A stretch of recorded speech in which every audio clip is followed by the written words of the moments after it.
এই সেই বাঁধ, যেই বাঁধ ভেঙে গোটা গ্রাম প্লাবিত হয়েছে। এখনো পর্যন্ত ভাঙা অবস্থাতেই রয়েছে এই বাঁধ। আর এই বাঁধ যদি নির্মাণ না হয়,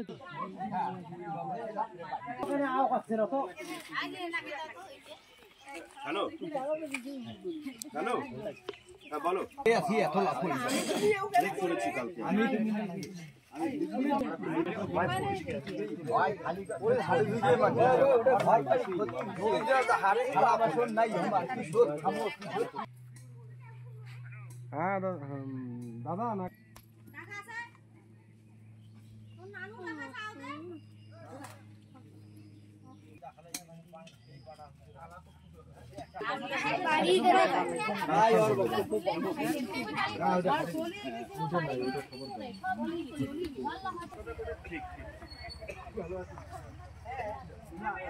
আমার অবস্থা রবিবারে 8টার পরে জল ঢুকছে বাড়িতে, কোন রকম খালি বাচ্চা কাচ্চা বা বাড়ি আইসা আশ্রয় নিছে।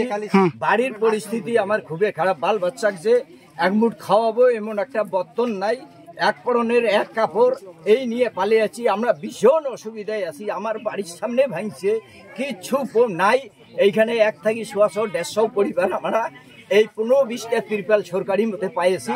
এর উপরে আমরা সবাই মিলে আছি। কেউ বাচ্চা কাচ্চা নিয়ে শুয়ে থাকে, আর কেউ আমরা হাঁটি বেড়াই বাঁধে সারা রাত ধরে এরকম ঘুরি কাটতেছি। আর সরকারি মতে খালি একবার মুড়ি দিয়েছে, 2বার, একবার খিচুড়ি দিয়েছে, আর পানি 1 ট্যাঙ্কি দিয়েছে। আর কিছু মানুষ দরদি লোক আছে, তারা রাত্রে হোক যে কোনো সময় হোক আমাদের 1 মুঠ করে খাওয়া আইনা দিতেছে। আমরা যে খাবো কি, এটা তো নিরুপায়। আমার করার কিছু নাই। সরকারি মতে কোনো সুযোগ সুবিধা নাই। এখনো কোনো নেতা, কোনো মন্ত্রী, কোনো এমএলএ, কোনো প্রশাসন কেউ আসি আমাদের দেখে নাই। খালি গ্রামের পঞ্চায়েত 2বার আসি দেখে গেছে। এই অবস্থায় আসি। আমাদের তো ভীষণ ভয় অবস্থা। আমার বাড়ির সামনে ভাঙছে, ভীষণ অবস্থা খারাপ। এই সময় যদি একটু কোনো রকম বৃষ্টি বাদল হয়, আমরা আবার পাবো, সব পরিবার আমরা ধ্বংস হয়ে যাব। বলা আপনার বয়স কত? আমার বয়স হচ্ছে 63। আপনি কতবার ভোট দিলেন? মানে আমার বহুবার ভোট দিচ্ছি। যখন ভোট দেন তখন তো নেতা মন্ত্রীরা আসে। তখন তো নেতা মন্ত্রী, আমি এখনই যদি বলি যে আমি এই পার্টি করবো না, মন্ত্রী এইখানে নেতার ঘর আসি আমার বাড়িতে কেম নাগাবে, হাত ধরবে, পাও ধরবে আমাদের ভোটটা নেওয়ার জন্য। ভোট নিল, পরে আর আসিল না। আমাদের ভোট দিয়া আমাদের ব্লক পঞ্চায়েত, আমার এলাকায় আজ অব্দি ব্লক পঞ্চায়েত আসিল না। ব্লক পঞ্চায়েত ফোন করতেছে যে অন্য এলাকায় আমি আছি। ঠিক আছে, আমি যাইতেছি, কেউ আসিল না। আমাদের প্রধান এই দক্ষিণ অলতা গ্রামের প্রধান, সে প্রধান পর্যন্ত এখনো আমাদের কোনো খোঁজ নিল না। আমরা ভীষণ বাল বাচ্চা নিয়ে, গরু বাছর নিয়ে, কোনো খেয়ার নাই, কোনো আর কিছু নাই। সবে জলে ডুবি ধ্বংস হয়ে গেছে।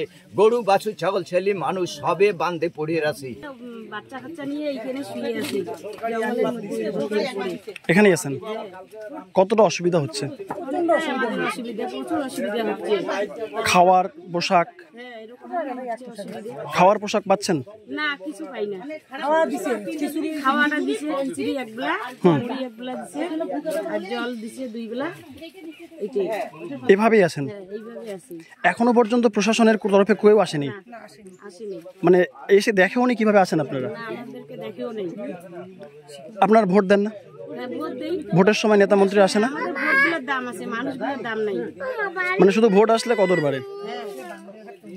খালি ভোটগুলোর দাম থাকে, মানুষগুলোর কোনো দাম নেই আমাদের। দিদি, এই মুহূর্তে আপনাদের কি মানে হলে আপনার সুবিধা হয়?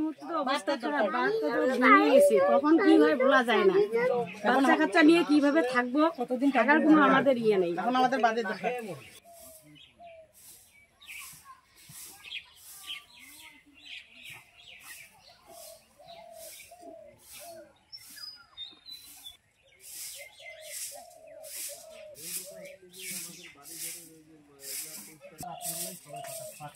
গরু বাছুর যা খাবে সবকিছু নিয়ে আবার বাদে আছে।